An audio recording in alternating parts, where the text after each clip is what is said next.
দেখো আজকে মাছের মাথা দিয়ে গাঁঠি দিয়ে ঝোল হবে। এই যে গাঁঠি কাটা হচ্ছে আর এই মাছের মাথা ভাজা হচ্ছে, এই দিয়ে আজকে ঝোল হবে।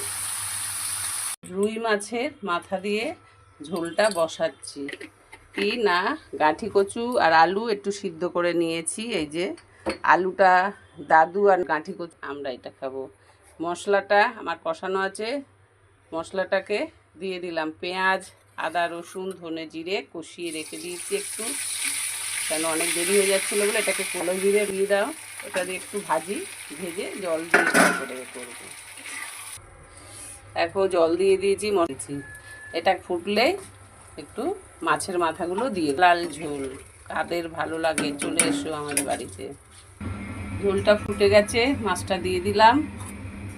দেখো আমার মাছের মাথা দিয়ে গাঁঠি আলু কচু দিয়ে ঝোল হয়ে গেছে। শুধু নাতি আর শাশুড়ি মায়ের জন্য দুটো দাগা দেওয়া আছে, আমরা সব মাছের মাথা খাবো। Tata, bye bye. একটা লাইক, কমেন্ট, শেয়ার, সাবস্ক্রাইবের মাধ্যমে আমাকে জানিও কেমন হলো।